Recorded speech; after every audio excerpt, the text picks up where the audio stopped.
Hey guys, for this episode, we will talk about yung advanced build ng FMA BMAX by Sir JB. If you watch the first video, ito na yung continuation on. Pero if not, watch the first video first para at least makita niyo rin yung basic build ng FMA BMAX.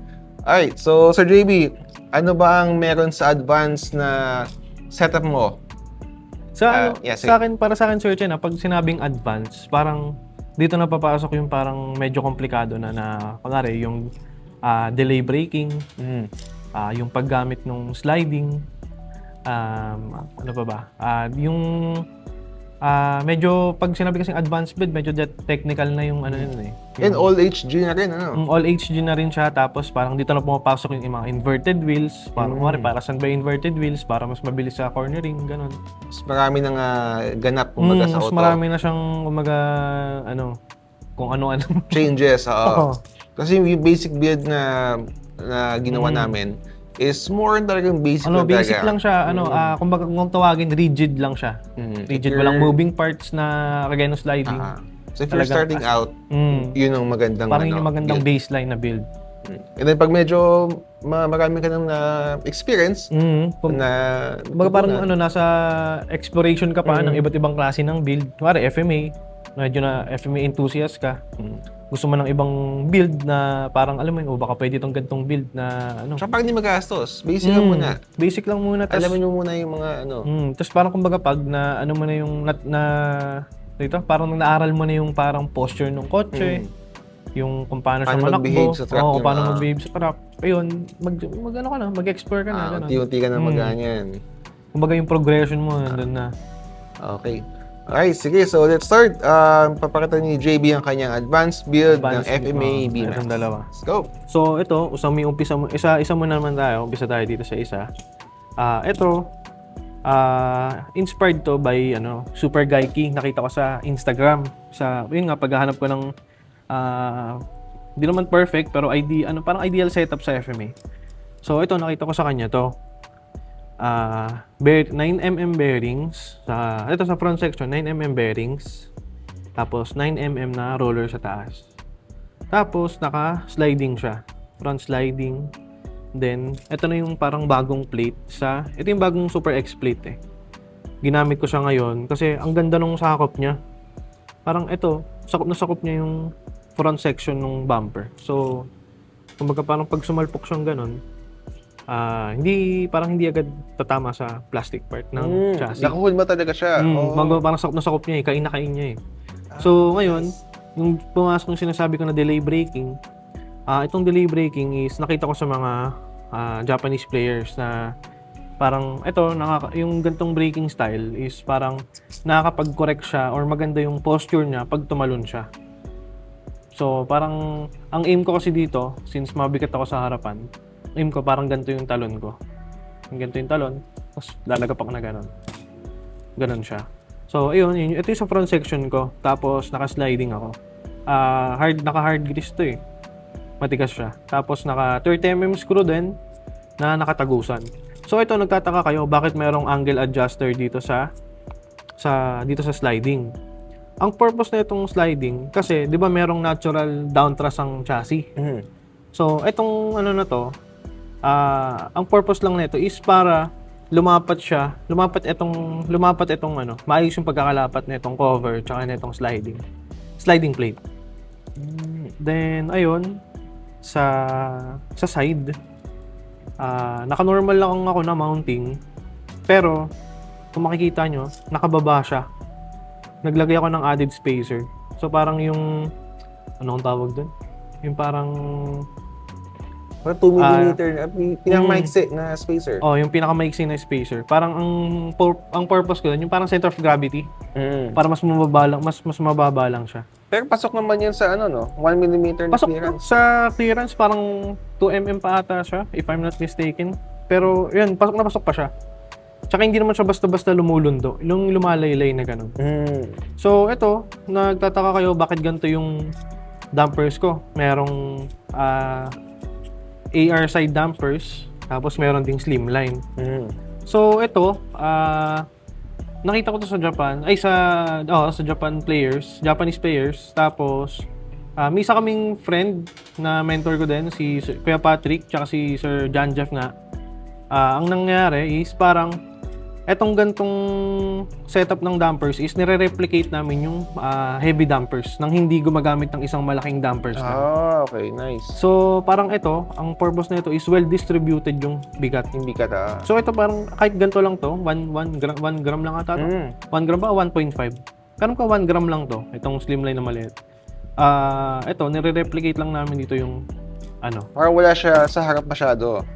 ito lang, naglagay lang ako ng ganito ngayon para kasi pang testing lang. Tapos, ayun, for testing for ganito yung default namin, parang heavy na yung katumbas niya. Tapos yung, ito naman, sa side stay naman, ganito siya. HG na side stay, yung bagong release na T-Mac.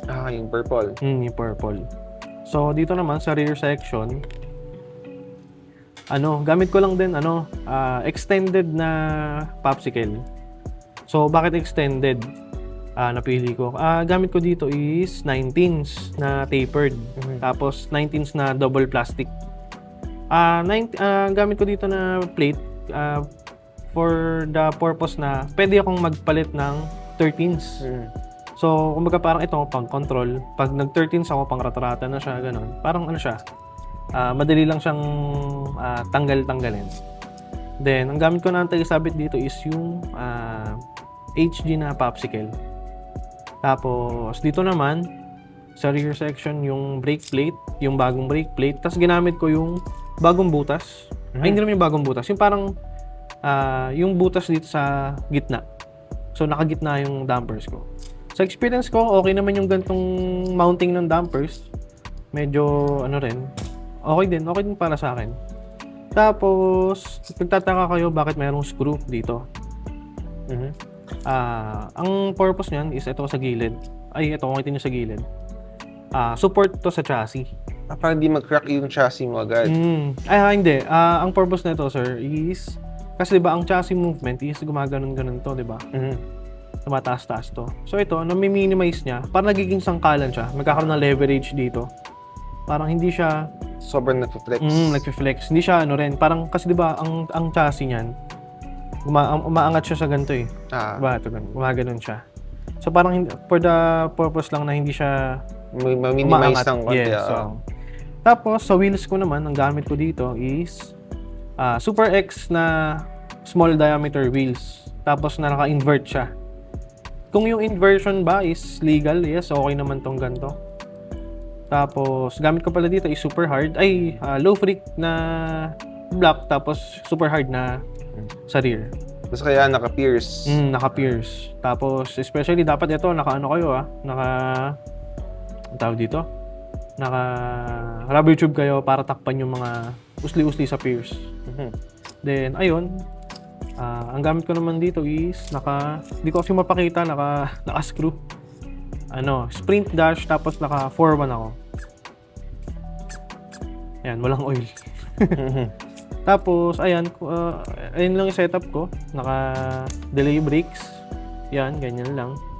Usually, pag setup ko dito sa FMA is blue brakes front, white brakes sa rear. Ang posture niya is nakaganyan.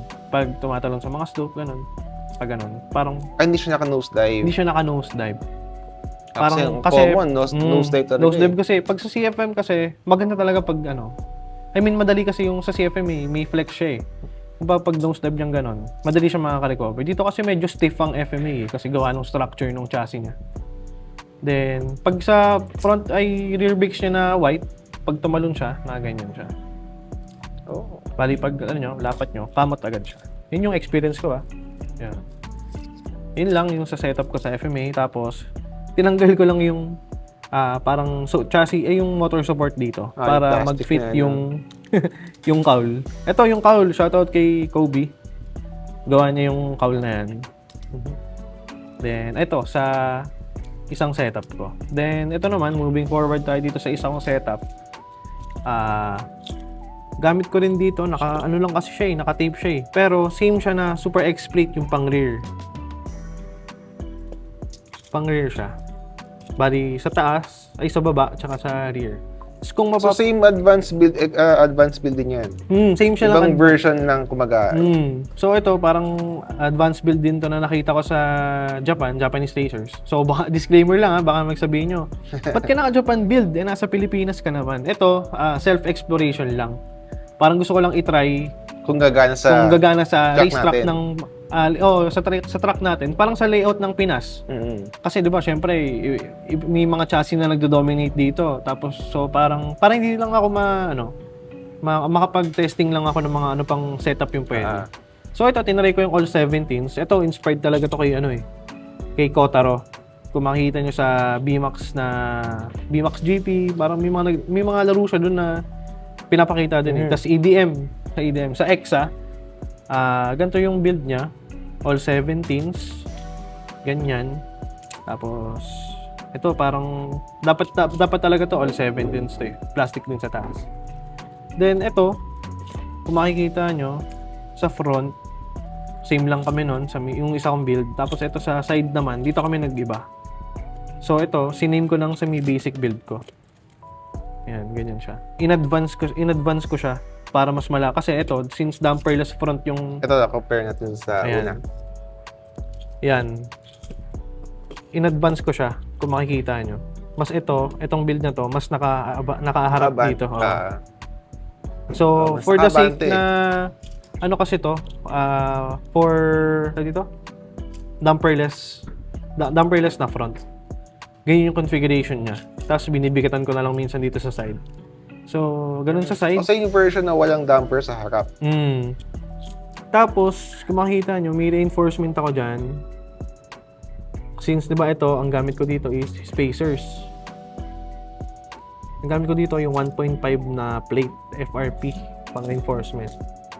Tapos, ganun lang naman sa rear. Nakapatong yung Nakapatong siya dyan. Sa FRP, okay. So, kasi ito, ang size ng FRP is 1.5. Yung kapal. 1.5 siya. Same lang dun sa spacer na maliit na 1.5. Yun yung plate na parang straight lang. Short FRP reinforcing plate. Oh, yun, tama. FRP reinforcing plate. Tapos, sliding rear para makapag-mount ako ng 17s na roller. Then, ganun din, may pom. May pom din siya sa gilid, sa baba, para yun nga, ma-minimize yung flex ng rear brake plate sa yan, ganyan. Tapos, kung makikita nyo dito, nakita ko lang din tong build na to, merong HG chip. Medyo hindi siya ganun nakikita Pero ito may HG chip din ako dito sa Ang purpose lang naman itong HG chip is, di ba, pag ang mindset ng is advance down thrust, di ba? Down thrust para bumaba agad, kumapit agad especially sa LC. Ang purpose na itong HG chip na to, naka-up thrust siya, nakatingala siyang ganun. So, bakit siya nakatingala? So, pagpasok ko ng LC, pag kumamot yung taas ko, nakatingala siya, gaganon siya. Para ang mangyari nun, tutungo yung baba, kakapit yung preno ko. So safe ako sa LC. Okay. Pati nga sir, ito nga na HG yan. HG chip. 2 degree lang siya na HG chip. Kasi usually, di ba, down thrust, di ba? Ito naman, up thrust.